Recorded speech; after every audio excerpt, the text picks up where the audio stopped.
Welcome, ladies and gentlemen, to another edition of the Motown's Wrestling Review.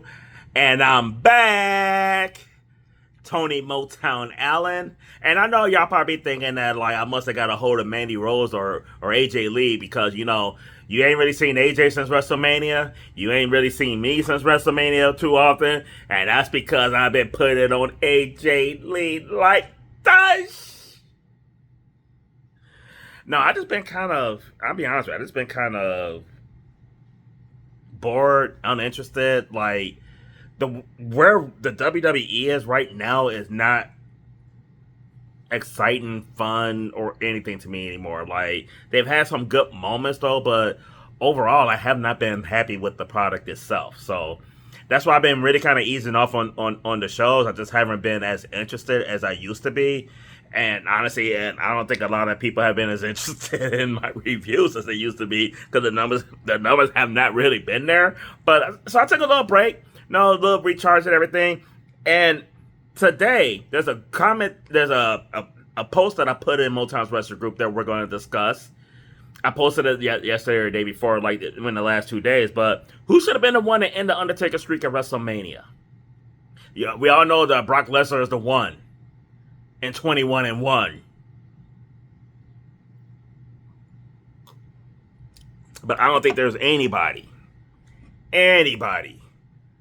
other than maybe the Undertaker, that thinks that Brock Lesnar should have ended the streak.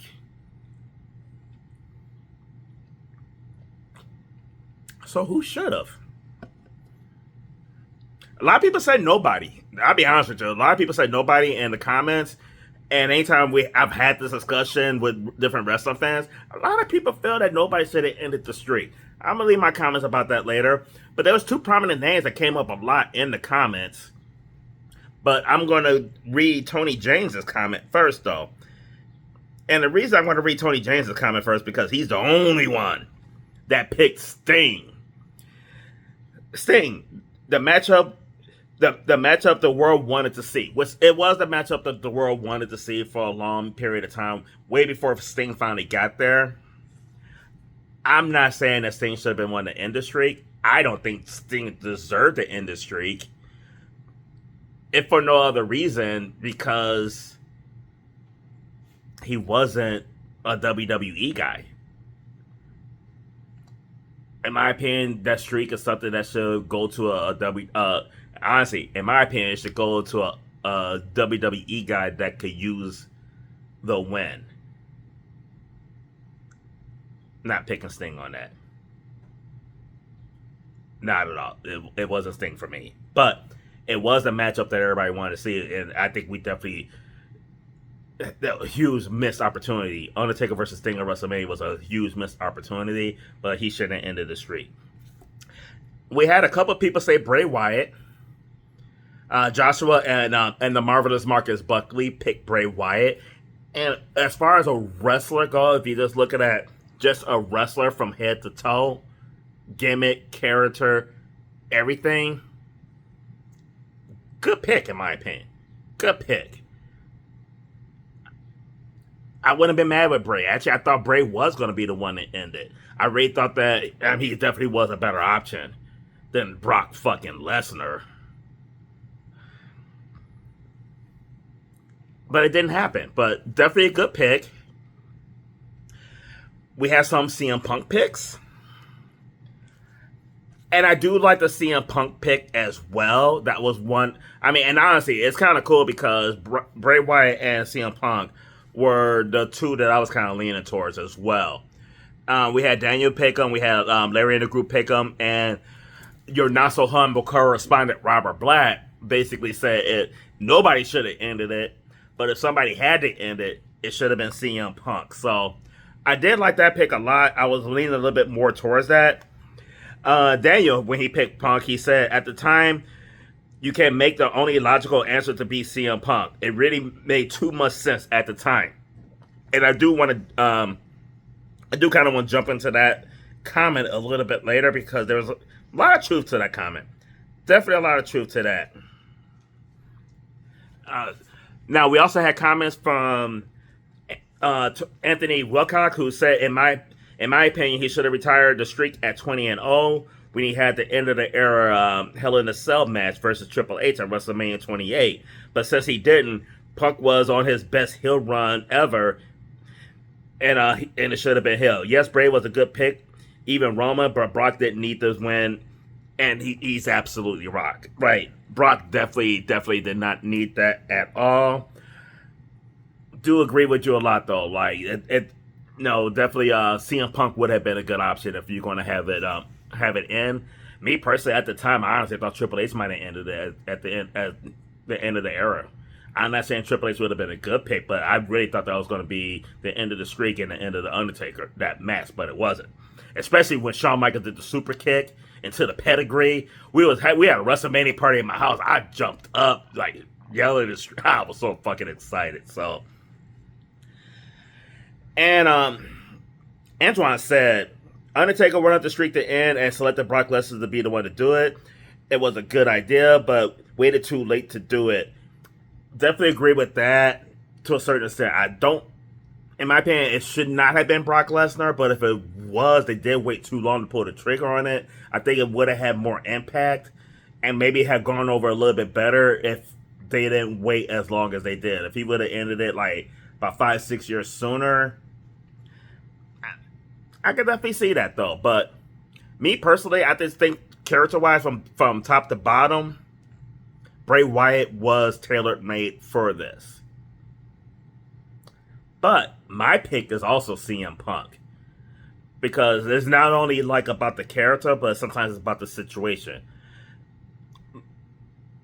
Like it was pointed out earlier, CM Punk was on his best heel run at the moment. You factor in the fact that leading up to WrestleMania, Paul Bearer died. And Punk introduced that into the storyline. And you could really use that as like Undertaker was kind of crippled by the death of Paul Bearer to justify CM Punk winning. I just think the timing, the promos, everything they were doing was just spot on. And the crazy thing about it is, in my opinion, it would have changed wrestling completely if Punk would have ended the streak.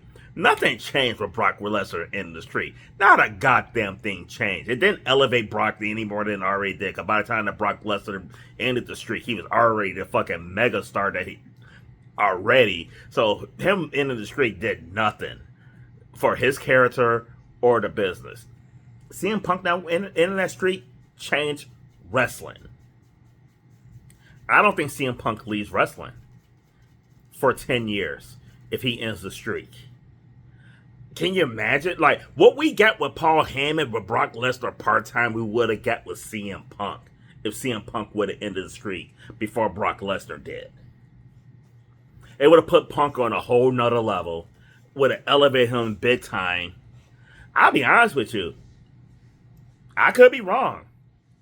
But we wouldn't have got the Brock Lesnar run that we got if CM Punk was the one to end the streak at WrestleMania. I think they would have put that machine behind CM Punk, not Brock Lesnar a year later.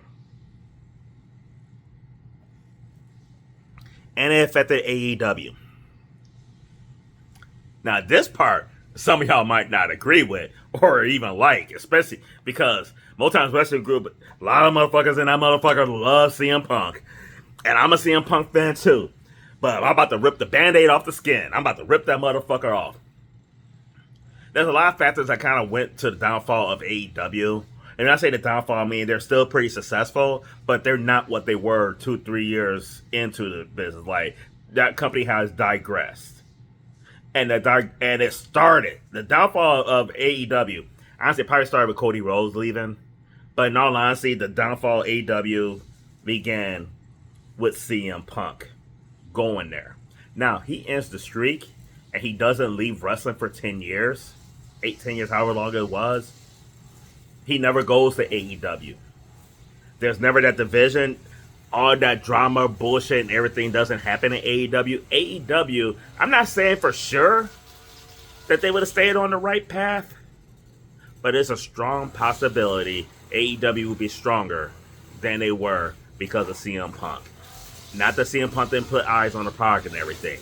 He definitely filled some seats. He definitely moved some merch. He definitely did a lot of stuff that he needed to do in AEW. But when you look at the product before CM Punk versus the product we got during CM Punk and the product after CM Punk, from what we saw visually on TV, AEW was in a better spot before CM Punk.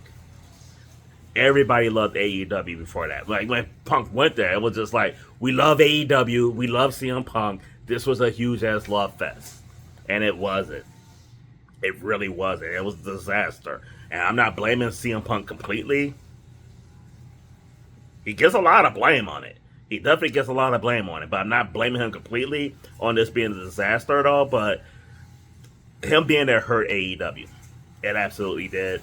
And that shit doesn't happen if he keep his ass in WWE after he ends the Undertaker streak at WrestleMania. And you know what else would have happened?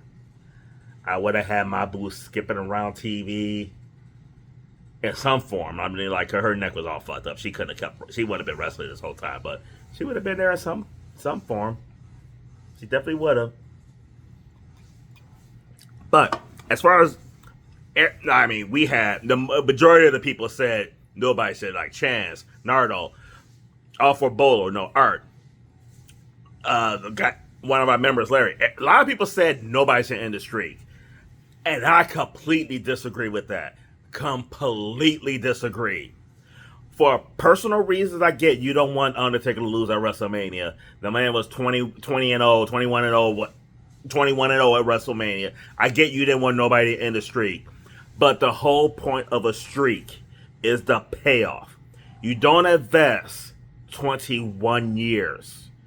I don't say it was like 22, 23 years. He missed a couple of manias. You don't invest over 2 decades into a streak to not have a payoff. And your payoff is you make a megastar out of somebody. They dropped the ball on who they picked. Just like WCW dropped the ball on NN Goldberg Street with Kevin Nash and a taser. You need that payoff. That passing of the torch. That Chris Jericho moment of beating The Rock and Stone Cold at the same time. Jericho to this day will still tell you how he beat The Rock and Stone Cold at the same time on the same night. And that shit happened 25 years ago. That's this level. That's what this should have been for somebody. I believe it should have been CM Punk and everything lined up for it to be CM Punk. I would have loved for it to have been the young Randy Orton. I mean, Randy Orton has done some great things since they wrestled at WrestleMania, but the Undertaker streak versus the Legend Killer. Bray Wyatt, oh my God, it would have catapulted Bray Wyatt if Bray Wyatt would have ended that streak at WrestleMania. I don't agree with nobody should end it. You got to have that payoff. And yes, Undertaker picked Brock Lesnar to be the one to end the streak. I don't agree with the pick, but I agree with the thought mindset of you got to end the streak at some point. I don't agree with Roman Reigns, but Roman Reigns would have been a better option at the time than Brock Lesnar. Roman Reigns winning against the Undertaker would have felt a lot bigger if Roman Reigns wasn't the 2 and 22 and 2 or wherever the fuck it was at that point. You know, I mean, but you gotta have that payoff. You invest all them years into the streak. You gotta pay it off with somebody ending it. It's just unfortunate that it was Brock Lesnar.